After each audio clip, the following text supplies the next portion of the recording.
fanka wax jeclayna ka gaaro meel laga gaaro meel u sareysa 7 days buu soomay markuu 7 days soomayna wuxuu yidhi intuu gacmaha korcika u taagay ilaahayow mar uun hal loo yidhaahdo ninkii farxiyo fiska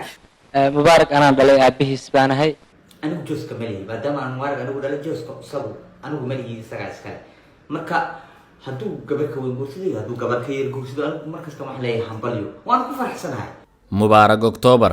12 jirkii heesaha codka tilmoon koobka ku qaatay isaga oo aad u daayar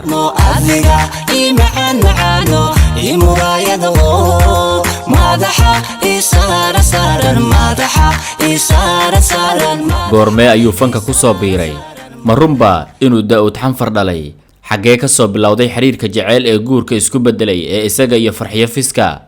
maxaa ka run ah in Mubaarak October jacaylka uu u qabay Farxiyo Fiska awgeed uu 7 maalin u soomay 7 days buu soomay markuu 7 days soomayna wuxuu yidhi intuu gacmaha korcika u taagay ilaahayow mar uun hal loo yidhaahdo ninkii Farxiyo Fiska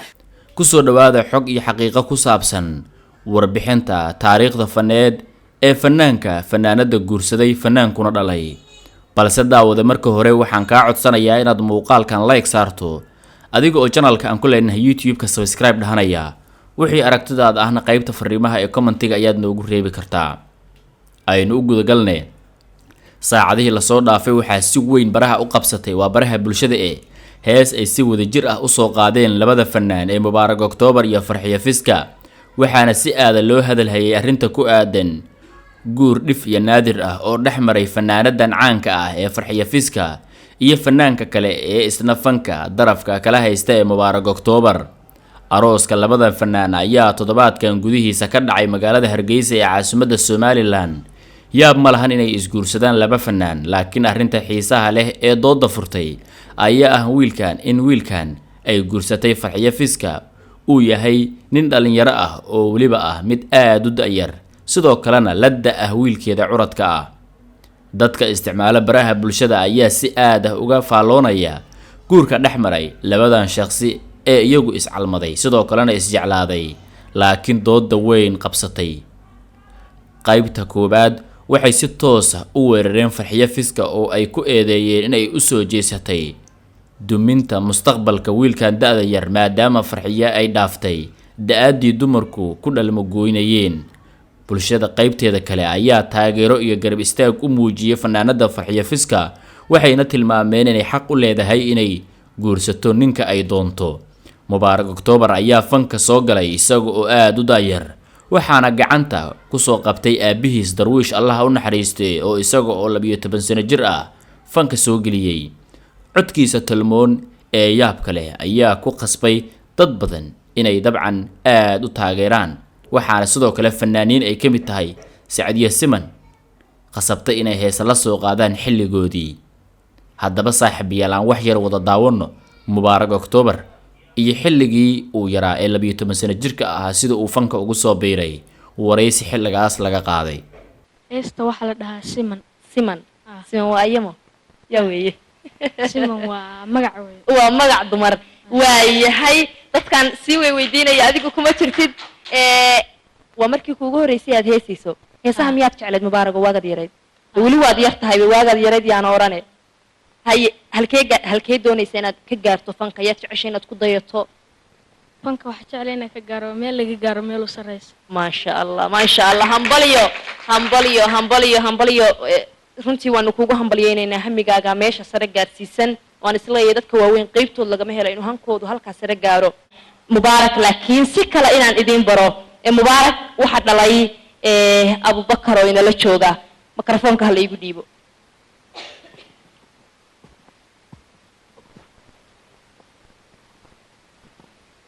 Abubakar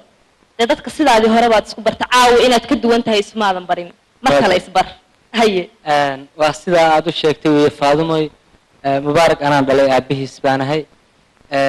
dadku ama Soomaalidu waxa laga yaabaa in badan oo ila yaabta in la arko in badan oo ila raacda ra'yiga inaan soo bandhigo Mubaarak 12 jir inuu heeso in badan oo ra'yiga igu raacdana way badnaan doontaa in iga hortimaadana way dhici kartaa dabcan laakiin Soomaalidu badana inagu maynu ogolin Soomaalidu dad ilmihiisa oo yar inuu heeso laakiin anigu waxay iga noqotay markaan arkay inuu mubaarak fanaan yahay inaanan dareenkiisa ka hor iman waxbarashadiisana ilaa iyo heer jaamacadeed haddii alla idmo inaan u dhammaystiro iminkana si fiican buu wuxu bartaa marka waxaan rabaa xag maadi iyo xag diin inuu aadu barto marka dad baa badanaa waxay odhan ilmihii wuu saaqidiyey laakiin waxaan jeclahay heli inuu fanku u ahaado waxbarashadiisana uu wato aad iyo aad wax isku xiranba ma ahan sidaan isleeyahay ama ay tahay waana u rajaynaynaa in isagoo dadaalkiisa iyo waxbarashadiisa uu noqdo dee fanaanimadba waxun maaha inuu noqdo fanaan dalkiisa iyo dadkiisu ay ku faanaan runtiina haddeer uu yahayba fanaan lagu faano oo annagaaba ku faanayna maasha allah una hambalyeynayna goormay ahayd markii ugu horreysay aad dareento haybadda ku qarsoon mubaarak mubaarak adigu hadda wax yar oo hadda 2 sano laga joogo uu 10 jir ahaa ayaan ku arkay ma aha heesaa kaliya mubaarak waa la xamayste waa abwaan heesaha sameeya heesa badan uu sameeyay ayaa hadda jira marka wuu la xameeyaa barnaamijka ku xiga insha Allah waxaan jecelahay mid uu isagu ii sameeyay anuu inaan qaado kaga qayb gashay ma sha Allah waa sidaan filayno insha Allah kamana daalayno inaan u hambalyeeyno mubaarak yare waa wax cajiiba heestaanu la yaabanayn hadduu laxankii iyo mirihiina ku darayo waa mucjiso dhabaanu leenahay dee waxyaabaha mudan in la fiiriyo runtii looguna hambalyeeyo weeye aad iyo aad ma sha Allah aad baanu ku dadka aqoonta u leh mubaarak October ayaa daaha ka rogay in yaraantiisii jacayl daran u qaaday fanaanada xilligan uu la aqalgalay ee Farxiyo Fiska iyadoo xitaa la sheegay inuu 7 maalmood u soomay si uu u helo ugu dambeyn mubaarak October maanta ayuu isagoo gacanta haysta Farxiyo Fiska hees aad iyo aad loo jeclaystay la soo qaaday waxaana erayadeeda kamid ah minidkaad maqnaataa markiiba cidlooda naftu murantaayo murugo gashataa dhinaca kale dadka qaar ayaa loo sheegay in mubaarak October aabihiis uu yahay Daawud Xanfar balse ma ahan mubaarak aabihiis waxa la yiraahdaa Abuukar Darwiish wuxuuna geeriyooday sanado ka hor goobjoog maanayn laakiin keeri waxa la yiri maalintoodii la soomayay 7 days buu soomay markuu 7 days soomayna wuxuu yiri intuu gacmaha korcika u taagay ilaahayow mar uun hal loo yiraahdo ninkii Farxiyo Fiskana adduuna ma raadiso interestna ma raadiso attentionna ma raadiso intaan ka aqaano waxay tiri waayahay uun bay tiri waryaa miina dhacdhac dalaq alfkun alf xagee la geeyaa surta ku jirta qisadii ka qarsooneed ee 20 jirka jeclaaday guursadayna 40 sano jirka waa inaga intaa daawada wixii aragtidaada ee aad dhihi lahayd waxaad noogu reebi kartaa qaybta fariimaha ee commentiska mahadsanid